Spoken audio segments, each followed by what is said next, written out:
과부가 주운 도깨비 방망이, 이거 무엇에 쓰는 물건인고. 스물도 안 되어 청산과부가 된 월양. 열려문이라는 족쇄 아래 밤마다 허벅지에 바늘을 찌르며 버텨왔습니다. 어느 날 산속 동굴에서 주운 기묘한 방망이가 손에 닿는 순간 따뜻한 온기와 함께 도깨비 천둥이 나타납니다. 금지된 쾌락과 뜨거운 사랑이 시작되지만 탐욕스러운 최진사가 덫을 조이고 천둥은 소멸의 위기에 놓입니다. 방망이 없이도 사랑할 수 있을까? 조선에서 가장 은밀하고 가장 뜨거운 밤 이야기가 시작됩니다. 구름 뒤에 숨은 달빛조차 서러운 밤입니다. 마을 어귀에 떡하니 버티고 선 열려문. 붉은 칠이 벗겨진 나무 기둥에 열려박시지문이라 새겨진 현판이 달려 있습니다. 낮에 보면 마을의 자랑이요. 밤에 보면 저승사자의 문짝 같습니다. 열려문은 차갑게, 무겁게 그 너머 찌그러진 초가집을 내려다보고 있습니다. 초가집 안. 방 한 칸이 전부인 이 집의 호롱불 하나가 위태롭게 흔들리고 있습니다. 기름이 거의 다 탔는지 불꽃이 지직거리며 그림자를 미친 듯이 흔듭니다. 그 그림자 한가운데 여인이 앉아 있습니다. 월향. 스물도 안 되어 청산과부가 된 여인입니다. 무명 치마저고리를 단정하게 여미고 있지만 이마에는 식은 땀이 맺혀 있고 이불을 움켜쥔 손가락 마디마디가 하얗습니다. 얼굴이 빨갛습니다. 열이 있는 것이 아닙니다. 몸 깊은 곳에서 올라오는 다른 종류의 열기입니다. 바깥에서 소리가 들립니다. 야옹, 야옹. 짝을 찾는 고양이들의 울음소리. 봄이면 어김없이 들려오는 그 소리가 오늘따라 유난히도 요란합니다. 지붕 위에서 담장 너머에서 사방에서 수컷이 암컷을 부르고 암컷이 수컷에게 답하는 생명의 가장 본능적인 합창. 월양은 이불을 귀까지 끌어올리고 귀를 막습니다. 그러나 소리는 이불을 뚫고 들어옵니다. 귓구멍을 파고드는 것이 아니라 뼛속을 파고드는 것 같습니다. 참다 못한 월양이 바느질광에서 바늘 하나를 꺼냅니다. 치마를 걷어올리고 푹 자신의 허벅지를 찌릅니다. 으윽. 붉은 핏방울이 맺힙니다. 피부에 박힌 바늘의 통증이 날카롭게 퍼지고 그 통증이 몸속의 열기를 잠시 눌러줍니다. 잠시만. 이내 통증이 사라지면 열기가 다시 고개를 듭니다. 더 뜨겁게, 더 끈질기게. 허벅지에는 이미 수십 개의 바늘 자국이 있습니다. 어떤 것은 딱지가 안 잡고 어떤 것은 아직 붉습니다. 밤마다 찍어온 자국입니다. 아이고 내 팔자야. 월양의 목소리가 갈라집니다. 서방님은 어찌 그리 일찍 가셔서 생사람을 이리 말려 죽이시나요? 초야도 제대로 치르지 못했으면서 나를 두고 가시면 어떡합니까? 텅 빈 방 안. 대답은 없습니다. 호롱불이 한번 크게 흔들리다가 꺼집니다. 어둠이 방을 삼킵니다. 어둠 속에서 고양이 울음소리만 더욱 선명하게 울려 퍼집니다. 그리고 월양의 한숨. 깊고 뜨겁고 공허한 한숨이 어둠 속에서 맴돕니다. 다음 날 낮. 마을 어귀 주막. 월양이 구석자리에 앉아 막걸리 한 사발을 앞에 놓고 있습니다. 마시지는 않습니다. 그냥 하얀 탁주의 수면을 들여다보며 한숨을 쉬고 있습니다. 주모 이 마을에서 유일하게 월양에게 속 얘기를 터놓을 수 있는 말동무입니다. 나이 40, 남편 셋을 보내고도 씩씩하게 주막을 꾸리며 사는 여인. 목소리가 크고 웃음이 시원하고 입이 거칩니다. 주모가 탁주를 따르며 월양의 맞은편에 털썩 앉습니다. 아이고, 이년아 어제 밤에도 못 잤지? 눈 밑에 다크서클이 황소 엉덩이만 하구나. 월양이 고개를 숙입니다. 잠이 안 와요, 주모 언니. 주모가 걸걸하게 웃어젖힙니다. 그리고 월양의 등을 찰싹 때립니다. 아이고, 그놈의 열려문이 밥 먹여주냐. 쌀이 나오냐, 떡이 나오냐. 밤마다 허벅지 찌르다가는 다리 몽둥이 성할 날이 없겠다. 월양의 눈이 커집니다. 어떻게 하셨어요? 하려다 입을 다뭅니다. 주모의 눈은 귀신보다 밝습니다. 주모가 몸을 앞으로 기울이며 눈을 찡긋거립니다. 목소리를 낮추지만 사실 이 주모가 목소리를 낮춘 적은 한 번도 없습니다. 이년아, 내 말 잘 들어. 여자는 자고로 밭이랑 같아서 물이 올라야 꽃도 피고 열매도 맺는 법이야. 밭에 물을 안 대면 어떻게 되냐? 흙이 쩍쩍 갈라지고 벌레가 꼬이고 결국 아무것도 안 자라는 거야. 월양의 얼굴이 홍당무처럼 달아오릅니다. 언니 무슨 소리를? 무슨 소리긴 무슨 소리야? 내가 밤마다 뒤척이는 게 열려 정신이 투철해서가 아니라 몸이 말라 비틀어져서 그러는 거란 말이야. 빳빳하게 낙엽처럼 쪼글쪼글해져서 늙어 죽을래. 주모가 월양의 손을 잡습니다. 거친 손이지만 따뜻합니다. 너도 이젠 남정네 맛 좀 보고 살아야지 않겠어. 아니, 맛까지는 안 바란다. 그냥 따뜻한 손 한번 잡아보고 등 한번 기대보고 그게 그렇게 큰 죄냐. 주모의 노골적인 농담에 월양은 고개를 떨구지만 귓가에는 그 말이 찰거머리처럼 달라붙어 떨어지지 않습니다. 주막을 나서는 길. 봄바람이 불고 길가에 진달래가 피어 있고 논밭에는 모내기 준비가 한창입니다. 세상 모든 것이 물을 머금고 싹을 틔우고 피어나는 계절. 물이 올라야 산다. 그 말이 마치 가뭄든 논바닥 같은 월양의 마음에 단비처럼 스며듭니다. 스며들고 가라앉지 않습니다. 월양의 하루는 이중생활입니다. 낮에 월양은 마을 사람들의 칭송을 받는 조신한 연려입니다. 옷매무새 하나 흐트러짐 없이 단정하게 걷고 시아버지 제사 때면 무릎이 까지도록 절을 올리고 동네 어르신을 만나면 허리를 깊이 숙입니다. 마을 사람들은 말합니다. 저 아이가 진정한 연려야. 보아라, 남편 죽은 지 3년이 되도록 한 번도 웃는 꼴을 못 봤어. 칭찬인지 저주인지 모를 말이 월양의 등에 딱지처럼 붙어 있습니다. 그러나 그 단정한 옷 속은 타들어가고 있습니다. 마을의 유지 최진사가 다가옵니다. 60이 넘은 늙은이, 재산이 마을에서 제일 많고 입이 마을에서 제일 더럽습니다. 겉으로는 도덕군자 행세를 하며 향교 출입을 하지만 안으로는 기생집 단골이요, 여종을 겁탈한 소문이 파다한 인물. 월양 아씨 밤새 별거 없으셨또? 최진사의 목소리가 기름진 뱀처럼 미끄럽습니다. 홀몸으로 얼마나 척척하시겠소? 내 언제 한번 쌀이라도 좀 보내리다. 아니, 내가 직접 갖다 드릴까 밤에. 그의 끈적한 시선이 월양의 옷고름을 훑고 저고리 아래를 더듬고 치맛자락을 기어오릅니다. 눈빛만으로도 옷을 벗기는 느낌입니다. 월양은 소름이 돋아 황급히 자리를 피합니다. 담장 뒤에 숨어 가슴을 부여잡고 거친 숨을 몰아쉽니다. 남편 없이 늙어가는 것도 서러운데 저런 늙은이의 음흉한 눈빛까지 받아내야 하다니. 밤이 옵니다. 월양은 뒷마당 우물에서 찬물을 길어 머리끝부터 발끝까지 끼얹습니다. 4월인데도 우물물은 뼈를 깎듯 차갑습니다. 이를 악물고 한 바가지, 두 바가지. 몸이 떨리고 살같이 파래지고 그래야 간신히 몸속의 불이 꺼집니다. 그러나 이불 속에 들어가면 체온이 돌아오고 체온이 돌아오면 불도 돌아옵니다. 매일 밤 같은 싸움. 이기는 날이 점점 줄어들고 있습니다. 갈증이 깊어만 갑니다. 바늘로도 찬물로도 채울 수 없는 갈증. 보름 뒤. 월양이 약초를 캐러 뒷산에 올랐습니다.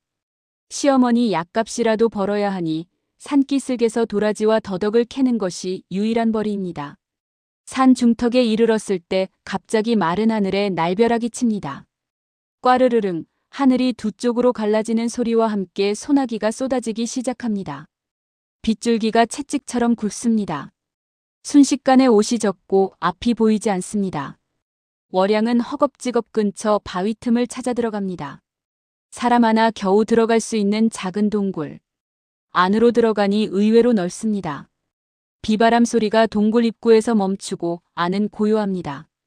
그때 동굴 안쪽 바위 위에 무언가가 놓여 있는 것이 보입니다.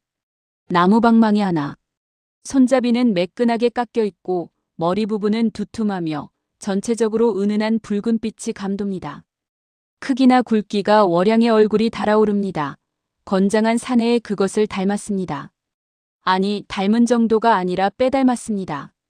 마치 일부러 그 형상을 본떡 깎아놓은 것처럼. 어머나, 이게 뭐람. 월양이 손으로 입을 가립니다. 얼굴이 귓부리까지 빨갛습니다. 망측해라. 누가 이런 걸 산속에. 고개를 돌려야 합니다. 눈을 감아야 합니다. 그런데 몸이 말을 듣지 않습니다. 눈이 방망이에서 떨어지지 않습니다. 마치 방망이가 월양을 부르는 것 같습니다. 소리 없는 목소리로 가까이 오라고. 월양의 손이 저도 모르게 방망이를 향해 뻗어갑니다.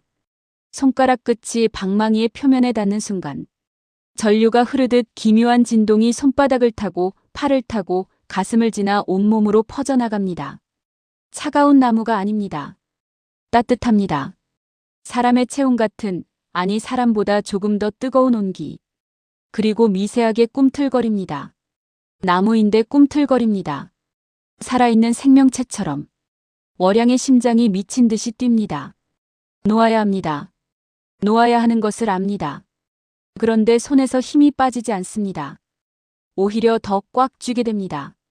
비가 그치고 햇살이 동굴 입구를 비출 때까지 월양은 방망이를 놓지 못합니다. 결국 치마폭 깊숙이 숨겨 집으로 가져옵니다. 돌아오는 산길, 가슴이 콩닥거려 터질 것만 같습니다. 방망이의 온기가 치마 속에서 허벅지를 데우고 있습니다. 방 한가운데 덩그러니 놓인 방망이. 월양은 방구석에 등을 붙이고 앉아 방 건너편의 방망이를 쳐다봅니다. 볼 때마다 얼굴이 화끈거려 견딜 수가 없습니다. 호롱불이 흔들릴 때마다 방망이의 그림자가 벽에 들이우는데 그 그림자의 모양이 더 말하지 않겠습니다. 이거 정말 도깨비가 쓰던 요물은 아닐까? 월양이 혼잣말을 합니다. 아니면 산신령님이 내 정성을 갸륵히 여겨 내려주신 선물일까? 3년간 밤마다 바늘을 찌르며 버텼으니 하늘이 불쌍히 여길 만도 하지. 손이 자꾸만 방망이 쪽으로 갑니다. 억지로 무릎 위에 올려놓아도 조금만 방심하면 손가락이 기어가듯 움직입니다. 결국 월양이 무릎으로 기어가 방망이를 집어듭니다. 매끄러운 표면을 손가락으로 더듬습니다. 나뭇결이 비단처럼 고운데 만질 때마다 방망이가 미세하게 떨립니다. 마치 쓰다듬어주는 것을 좋아하는 것처럼. 에라 모르겠다. 이왕 가져온 거. 월양은 방망이를 꼭 껴안고 이불 속으로 들어갑니다. 이불 속은 늘 차가웠습니다. 3년간 혼자 누웠으니까요. 그런데 오늘 밤은 다릅니다. 방망이의 온기가 품에서 퍼져나와 이불 전체를 데웁니다. 마치 누군가가 옆에 누워있는 것 같습니다. 따뜻한 등을 내 등에 기대고 큰 손으로 허리를 감싸고 있는 것 같습니다. 월양의 눈에 물기가 차오릅니다. 외로움이 덮칩니다. 3년간 꾹 눌러왔던, 바늘로도 찬물로도 죽이지 못했던 그 감정이 방망이의 온기에 녹아 한꺼번에 쏟아집니다. 아이고, 외로워라. 목소리가 떨립니다. 누가 나 좀 안아줬으면. 딱 한 번만이라도. 그 순간 방망이가 반응합니다. 웅웅. 처음에는 작게, 그 다음에는 크게. 방망이가 진동하며 손잡이 끝에서 푸른 빛이 새어나오기 시작합니다. 월양이 놀라 방망이를 떨어뜨리지만 방망이는 바닥에 닿기 전에 공중에 멈춥니다. 그리고 빙글빙글 돌기 시작합니다. 빛이 점점 밝아지고 방 전체가 푸른 빛으로 물듭니다. 피잉펑. 하얀 연기가 방 안을 가득 채웁니다. 매캐하지 않은, 오히려 달큰한 향이 섞인 연기. 호롱불이 꺼졌다가 다시 켜지고 연기가 서서히 거치면 방 한가운데에 사람이 서 있습니다. 아니, 사람이 아닙니다. 사람보다 머리 하나는 더 큰 장신에 어깨가 문짝만하고 이마에 뿔이 하나 솟아 있습니다. 피부는 약간 붉은빛이 도는 구릿빛이고 상체에는 옷이 없어 빨래판 같은 근육이 호롱불에 번들거립니다. 눈이 황금빛으로 빛나고 입이 크며 웃을 때 송곳니가 삐죽 나옵니다. 도깨비입니다. 진짜 도깨비. 불러주셔서 고맙소 부인. 목소리가 낮고 굵습니다. 동굴에서 울리는 것 같은 가슴을 진동시키는 목소리. 내 잃어버린 물건을 찾아주셨구려. 도깨비가 씩 웃으며 월양에게 다가갑니다. 한 걸음에 방 절반을 건너는 긴 다리. 월양은 이불을 턱까지 끌어올리고 벽에 등을 붙입니다. 누구세요? 나는 이 방망이의 주인 도깨비 천둥이요. 이 방망이를 1000년째 지켜왔는데 지난달 여우놈한테 속아 잠깐 잃어버렸지. 부인이 찾아주셨으니 보답을 해야겠소. 천둥이 무릎을 꿇고 월양과 눈높이를 맞춥니다. 황금빛 눈이 가까이서 보니 무섭다기보다 따뜻합니다. 짐승의 눈이 아니라 사람보다 더 깊은 눈. 소원을 들어주겠소. 뭐든 말해보시오. 금이든 은이든 쌀이든 비단이든. 월양은 이불을 꽉 쥐고 있습니다. 머리로는 금을 달라 쌀을 달라 해야 한다고 생각합니다. 그런데 입에서 나온 말은 본심입니다. 나를. 목소리가 떨립니다. 3년간 삼킨 말이 드디어 입 밖으로 나옵니다. 나를 여인으로 만들어 주시오. 잊고 살았던 그 뜨거운 맛을 다시 보고 싶소. 천둥의 황금빛 눈이 반짝입니다. 송곳니가 드러나게 웃습니다. 무서운 웃음이 아니라 흥미로운 것을 발견한 사내의 웃음. 그 소원 아주 마음에 도. 천둥이 월양의 손을 잡습니다. 도깨비의 손은 뜨겁습니다. 화로처럼 뜨거운 손이 월양의 차가운 손을 감싸는 순간 3년간 얼어있던 무언가가 녹기 시작합니다. 처음에는 거칠었습니다. 3년간 굶주린 몸이 폭발한 것입니다. 인간이 아닌 도깨비의 체력은 한이 없었고 월양의 갈증도 밑이 없었습니다. 첫날 밤은 호롱불이 3번 꺼졌다 다시 켜지는 동안 아니 구체적인 묘사는 여러분의 상상에 맡기겠습니다. 다만 한 가지, 그날 밤 월양의 초가집에서 새어나온 소리에 지붕 위의 고양이가 놀라 도망갔다는 것만 전합니다. 그런데 밤이 지나고 또 밤이 지나고 보름이 흐르면서 무언가 달라지기 시작합니다. 천둥은 낮에는 방망이 속으로 돌아가지만 해가 지면 다시 나타납니다. 처음에는 나타나자마자 이불 속으로 향했지만 이제는 않습니다. 월양의 옆에 앉아 그녀의 어깨를 주무르고 등을 두드려줍니다. 오늘 뭘 했어? 도라직했어요. 팔아봤자 겨우 엽전 몇 입. 힘들겠어. 익숙해요. 천둥의 커다란 손이 월양의 어깨에서 목덜미로 올라가 땀에 젖은 머리카락을 귀 뒤로 넘겨줍니다.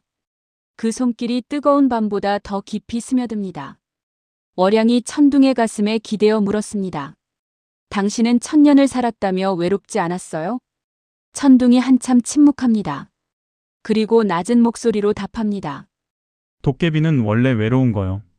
사람들은 우리를 무서워하고 도망치고 퇴마를 부르지. 나를 반겨준 존재는 부인이 처음이요. 월양의 손이 천둥의 뿔을 만집니다. 뿔은 뜨겁습니다. 도깨비라고 다 무서운 건 아니군요. 당신은 참 따뜻해요. 그 말에 천둥의 황금빛 눈이 미세하게 흔들립니다. 1000년을 살면서 처음 들어본 말. 따뜻하다는 말. 단순한 욕망의 파트너에서 서로의 상처를 어루만져주는 연인으로 두 사람 사이의 온기가 달라지고 있습니다. 본격적인 환락의 나날이 펼쳐집니다. 천둥은 도깨비 방망이의 요술을 부려 매일 밤 다른 모습으로 변신합니다. 이것이 도깨비의 특기이자 월양의 가장 큰 즐거움이 됩니다. 어느 날은 점잖은 선비로 변합니다. 갓을 단정히 쓰고 도포를 걸치고 부채를 들고 월양의 방에 들어서며 인사합니다. 부인, 오늘은 글 공부를 합시다. 글은 무슨 글이요? 선비가 부채를 탁 접으며 능글맞게 웃습니다. 글 공부보다 부인 공부가 더 재미있을 듯한데. 이리 오시오. 어느 날은 힘센 머슴으로 변합니다. 소매를 걷어붙이고 구슬땀을 흘리며 마님, 장작은 다 팼습니다. 이제 뭘 패드릴까요? 그 거침없는 말에 월양이 얼굴을 가리고 웃습니다. 어느 날은 떠돌이 보부상으로, 어느 날은 젊은 포교로, 어느 날은 월양이 상상만 하던 바로 그 모습으로. 날이 갈수록 월양의 얼굴에는 전에 없던 화색이 돕니다. 피부는 백옥처럼 고와지고 눈에 윤기가 흐르고 걸음걸이에 생기가 넘칩니다. 3년간 낙엽처럼 마른 여인이 봄에 물 오른 버들가지처럼 변하고 있습니다. 마을 우물가. 아낙네들이 빨래를 하며 수군댑니다. 어머, 월양이 쟤 요즘 뭐 좋은 약이라도 먹나 봐. 얼굴이 아주 폈어. 피부도 그렇게 좋을 수가 있나? 뭐 비싼 거 바르나? 과부가 저리 예뻐지면 무슨 좋은 일이 있는 거 아닐까? 수군거림이 담장을 넘습니다. 소문이 퍼지고 있습니다. 그리고 그 소문을 가장 예민하게 듣는 귀가 있습니다. 최진사. 담장 너머에서 부채를 붙이며 가늘어진 눈으로 월양의 집을 노려보고 있습니다. 전현이 분명 무슨 짓을 하고 있는 게야. 밤마다 집에서 이상한 소리가 나. 내 기필코 알아내고 말 테다. 최진사의 입꼬리가 비틀어집니다. 탐욕과 시기가 뒤섞인 위험한 웃음. 석 달이 흘렀습니다. 월양은 이제 열엿 따위는 개나 줘버리라 생각합니다. 아니 생각조차 하지 않습니다. 매일 밤이 축제이고 매일 새벽이 아쉽고 매일 해질녘이 설렙니다. 3년의 가뭄 뒤에 찾아온 장마. 메마른 밭에 물이 가득 차오르고 꽃이 피고 열매가 맺히고 있습니다. 하지만 행복 뒤에는 언제나 그림자가 따르는 법. 어느 새벽, 천둥이 월양의 옆에 누워 있습니다. 평소라면 이 시간에도 힘이 넘쳐야 할 그가 오늘은 이상합니다. 숨이 약합니다. 평소 불처럼 뜨겁던 체온이 미지근합니다. 그리고 안색이 창백합니다. 구릿빛 피부가 회색에 가깝게 바래져 있습니다. 월양이 천둥의 얼굴을 손으로 감쌉니다. 당신 왜 이래요? 안색이 왜 이래? 천둥이 월양의 손을 잡습니다. 1000년 동안 바위를 깨던 손에 힘이 빠져 있습니다. 그리고 힘겹게 입을 엽니다. 사실 부인에게 숨긴 게 있어. 뭔데요? 도깨비가 인간과 정을 깊이 나누면 내 양기가 소진되어. 기운이 빠져나가 결국에는 소멸하게 되어. 월양의 손이 얼어붙습니다. 소멸이라면 죽는다는 뜻이에요? 죽는 것보다 더하지. 죽으면 저승이라도 가지만 소멸하면 아무것도 남지 않소. 기억도 혼도 흔적도 바람에 날린 재처럼 사라지는 거요. 월양의 눈에서 눈물이 쏟아집니다. 왜 진작 말 안 했어요? 처음엔 그냥 소원 하나 들어주고 떠나려 했소. 그런데 멈출 수가 없었소. 천둥이 월양의 눈물을 닦아줍니다. 손에 힘이 없어 눈물을 다 닦지 못합니다. 당신과 함께하는 석 달이 내 1000년 삶보다 더 소중했소. 후회 없소. 월양이 천둥을 밀어냅니다. 안 돼요. 그럴 순 없어요. 차라리 그만둬요. 오늘부터 당장. 천둥이 월양을 꼭 끌어안습니다. 식어가는 몸으로 남은 힘을 다해. 이미 늦었소. 난 너에게 중독됐단 말이야. 월양의 집에서 밤마다 들리는 소리가 문제입니다. 사내의 낮고 굵은 웃음소리, 여인의 숨 넘어가는 듯한 신음, 이불이 바스락거리는 소리, 그리고 가끔 쿵쿵 바닥이 울리는 소리. 과부의 집에서 나올 수 없는 소리들입니다. 이를 가장 먼저 수상히 여긴 것은 물론 최진사입니다. 최진사는 하인 칠복을 시켜 열흘간 월양의 집을 감시하게 합니다. 칠복은 담장 너머에 숨어 밤새 귀를 기울이고 새벽에 최진사에게 보고합니다. 틀림없습니다, 나으리. 밤만 되면 방 안에서 사내 목소리가 들립니다요. 아주 우렁찬 목소리가 들리는데 낮에는 아무리 살펴도 드나드는 사내가 없습니다. 최진사가 회심의 미소를 짓습니다. 부채를 탁 접고 눈이 실처럼 가늘어집니다. 옳지 딱 걸렸구나. 감히 과부가 간통을 해? 열려문 받아놓고 사내를 끌어들이다니. 이건 나라 법으로도 큰 죄야. 최진사의 머릿속에서 계략이 돌아갑니다. 탐욕과 음욕이 뒤섞인 가장 비열한 계획. 내 당장 관아에 고발하여 간통죄로 끌어낼 것이다. 멍석마리를 시키고 곤장을 쳐서 반죽음을 만든 뒤에 목숨을 구걸할 때 내 첩으로 삼아주마. 열려문 아래 꿇어앉은 전현이 내게 살려달라 빌 모습을 생각하니 아주 통쾌하구나. 최진사는 은자 10량을 들고 관아로 향합니다. 포졸 우두머리에게 뇌물을 쥐어주고 월양의 집을 급습할 날짜를 잡습니다. 다음 보름달이 뜨는 밤 현장을 잡는다. 사내와 함께 있는 꼴을 관졸들이 직접 목격하게 하라. 증인이 있어야 관아에서도 바로 처리할 수 있으니. 위기의 그림자가 검게 들이웁니다. 그러나 월양은 아무것도 모릅니다. 보름달이 뜬 밤, 월양과 천둥은 방 안에 있습니다. 오늘 밤 천둥의 안색은 더욱 창백하지만 월양의 곁을 떠나지 않습니다. 두 사람은 이불을 덮고 나란히 누워 서로의 손을 잡고 있습니다.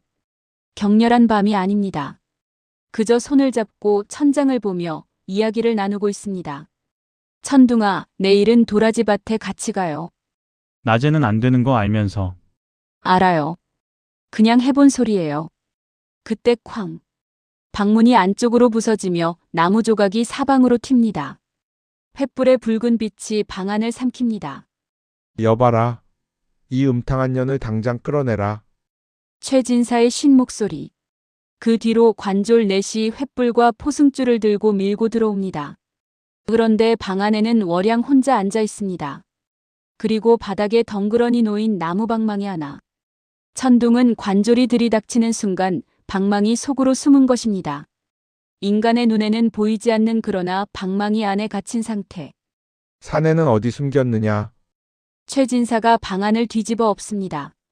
이불을 걷고 벽장을 열고 마룻바닥을 두드립니다. 사내는 없습니다. 그때 최진사의 눈이 바닥의 방망이에 멈춥니다. 집어듭니다. 그리고 그 모양을 보고 눈을 번뜩입니다. 이거 요상하게 생긴 물건이로고. 이 망측한 년, 이런 음란한 물건으로 사내를 홀리려 했구나. 필시요물이다. 이것도 증거로 압수한다. 최진사가 방망이를 품에 넣습니다. 그 순간 방망이 안에 깃들어 있는 천둥은 꼼짝없이 최진사의 소나기에 갇힙니다. 힘이 빠진 상태에서 요술을 부릴 수 없습니다. 월양은 음란한 물건으로 풍기문란죄를 저질렀다는 누명을 쓰고 포승줄에 묶입니다. 아니에요. 놓으세요. 그 방망이는. 탁 쳐라. 관아에서 다 풀어라. 월양이 끌려갑니다. 연려문 아래를 지날 때 그 붉은 기둥이 횃불빛에 핏빛으로 물들어 보입니다. 관아옥. 차가운 돌바닥에 월양이 주저앉아 있습니다. 포승줄이 풀렸지만 손목에 붉은 자국이 남아 있습니다. 옥바닥은 얼음장같이 차갑고 쥐가 구석에서 바스락거리고 좁은 창살 사이로 보름달이 비칩니다. 월양은 울지 않습니다. 아니, 울 수 없습니다. 눈물이 마른 것이 아니라 가슴이 너무 아파서 눈물이 나오기 전에 숨이 막히는 것입니다. 천둥이 없습니다. 뜨거운 밤이 그리운 것이 아닙니다. 변신의 재미가 아쉬운 것이 아닙니다. 자신이 진짜 원했던 것은 새벽에 어깨를 주물러주던 그 손. 힘들겠소하며 고개를 끄덕여주던 그 목소리. 식어가는 몸으로도 자기를 안아주던 그 온기. 단순한 정욕이 아니었습니다. 처음엔 그런 줄 알았습니다. 3년의 갈증을 채우는 것, 그것이 전부인 줄 알았습니다. 그러나 천둥과 함께한 석 달이 가르쳐준 것은 자기가 진짜 목말랐던 것은 몸이 아니라 마음이었다는 사실. 천둥아, 보고 싶어. 옥 바깥에서 발소리가 들립니다. 쇠문이 열리고 최진사가 들어옵니다. 횃불을 든 하인이 뒤를 따릅니다. 최진사가 쇠창살 앞에 쪼그리고 앉아 비열하게 속삭입니다. 어떠냐, 월양. 이제라도 내 수청을 들겠다면 살려주마. 내가 관아의 말 한마디만 하면 내 죄는 없던 일이 될 수 있어. 최진사의 눈이 쇠창살 사이로 월양의 몸을 흡습니다. 그깟 나무 방망이보다 내가 훨씬 나을 게다. 내 비록 늙었어도 아직 쓸만하단 말이야. 월양의 눈에 불이 켜집니다. 분노. 3년간 참아온 것, 이 남자에게서 받은 모든 끈적한 시선, 모든 역겨운 접근에 대한 축적된 분노. 월양이 쇠창살에 얼굴을 바짝 붙이고 최진사의 얼굴에 침을 뱉습니다. 퇴. 꺼져라. 최진사가 얼굴을 닦으며 경악합니다. 내 몸은 내 것이다. 내 놈 같은 위선자에게 줄 바엔 차라리 혀를 깨물고 죽겠다. 최진사의 얼굴이 시뻘겋게 달아오릅니다. 좋아, 내까지 년. 내일 곤장 30대를 때려서 반죽음을 만들어주마. 그때 가서도 그런 큰 소리가 나오나 보자. 문이 닫힙니다. 쇠가 쇠에 부딪히는 소리. 다시 정적. 월양은 바닥에 쓰러지며 소리 없이 웁니다. 한편 최진사의 곡간 깊숙한 곳. 쌀가마니와 포대 사이에 처박혀 있는 방망이. 아무도 없는 어둠 속에서 방망이는 미동도 하지 않습니다. 안에 깃든 천둥은 거의 소멸 직전입니다. 양기가 바닥났습니다. 황금빛 눈이 꺼져가고 뿔이 투명해지고 몸의 윤곽이 흐릿해지고 있습니다. 방망이 안이라는 작은 공간에서 웅크리고 있는 천둥. 1000년을 살았지만 이렇게 약해진 것은 처음입니다. 그때 느낍니다. 월양의 감정이 돌담을 넘고 들판을 건너고 곡간의 벽을 뚫고 방망이까지 전해집니다. 도깨비와 방망이의 주인은 마음으로 이어져 있으니까요. 월양의 두려움, 월양의 분노, 월양의 절망, 그리고 천둥아, 보고 싶어라는 한마디. 천둥에 꺼져가던 눈에 다시 불이 켜집니다. 월양이가 위험해. 가슴 깊은 곳에서 소멸 직전의 잿더미에서 마지막 불씨가 타오릅니다. 내 여자를 건드린 대가를 치르게 해주마. 천둥은 자신의 소멸을 각오합니다. 남은 양기를 전부 한 방울도 남기지 않고 끌어모읍니다. 도깨비의 천년 수명이 이 한 번에 다 소진될 것입니다. 이것을 쓰면 돌아올 수 없습니다. 방망이가 진동하기 시작합니다. 옹, 옹, 옹. 쌀가마니가 흔들리고 곳간의 벽에서 먼지가 떨어집니다. 진동이 점점 거세집니다. 곳간 문이 덜컹거리고 자물쇠가 비명을 지릅니다. 방망이가 스스로 공중에 떠오릅니다. 천년 묵은 도깨비의 마지막 힘이 나무에 실려 푸른빛을 뿜으며 자물쇠가 퉁 떨어집니다. 문이 열립니다. 방망이가 어둠 속으로 날아갑니다. 관아를 향해. 다음 날 아침, 월양이 곤장형을 받기 위해 끌려 나옵니다. 포승줄에 묶인 채 마당 한가운데 멍석 위에 엎드려야 합니다. 관졸이 곤장을 높이 들어 올립니다. 마을 사람들이 구경하러 몰려왔습니다. 눈을 가리는 사람, 혀를 차는 사람, 그리고 최진사 마당 한쪽에 부채를 붙이며 만족스러운 미소를 짓고 앉아 있습니다. 때려라. 관리의 명이 떨어집니다. 곤장이 내려오려는 순간 슝! 어디선가 날아온 방망이가 곤장을 막아냅니다. 딱! 나무와 나무가 부딪히는 소리. 관졸이 놀라 뒤로 물러납니다. 방망이가 공중에 떠서 빙글빙글 돌고 있습니다. 푸른빛이 번뜩입니다. 이게 뭐야? 방망이가 방향을 틉니다. 표적을 정한 것입니다. 최진사 슝! 퍽! 방망이가 최진사의 엉덩이를 강타합니다. 최진사가 의자에서 나동그라지며 비명을 지릅니다.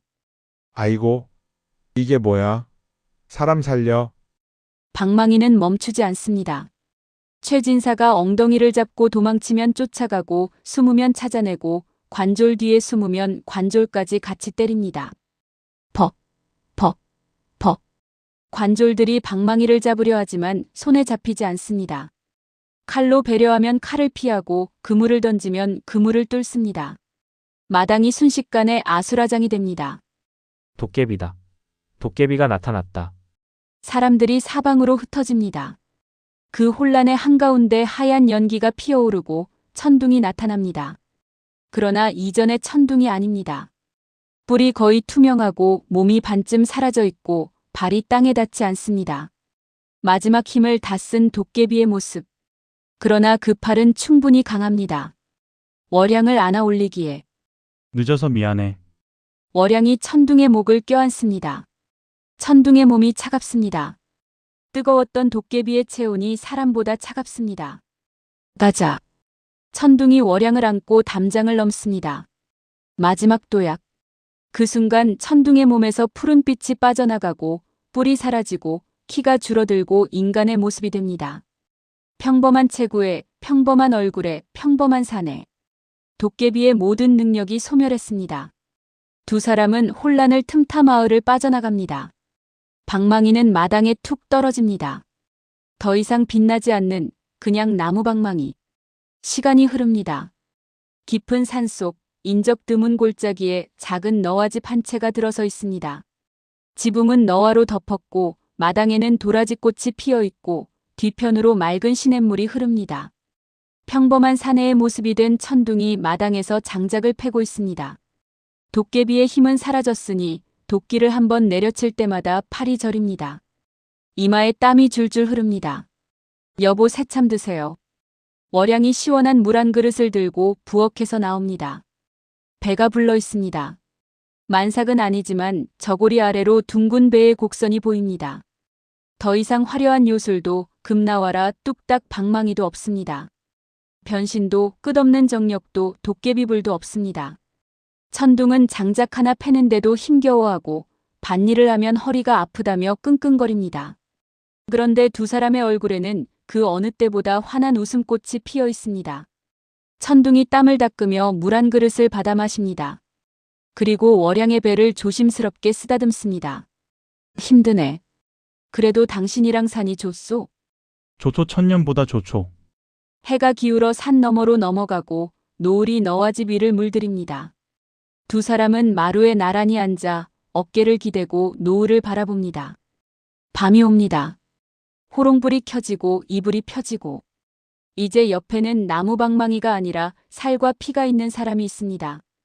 따뜻하되 뜨겁지 않은 평범하되 진실한 온기. 월양이 천둥의 귀에 입을 가까이 대고 속삭입니다.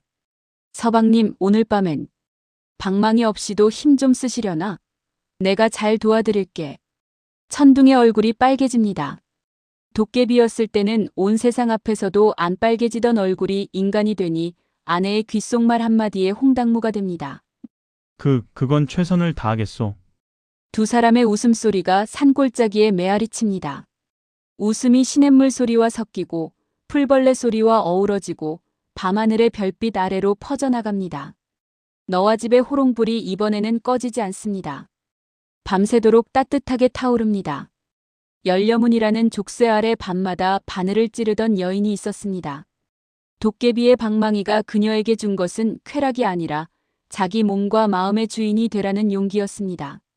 천년 수명을 버리고 인간이 된 도깨비와 열려문을 부수고 걸어 나온 과부. 두 사람에게 더 이상 요술은 없지만 방망이 없이도 서로를 데울 수 있는 밤이 있습니다. 진짜 사랑은 요술보다 오래 갑니다.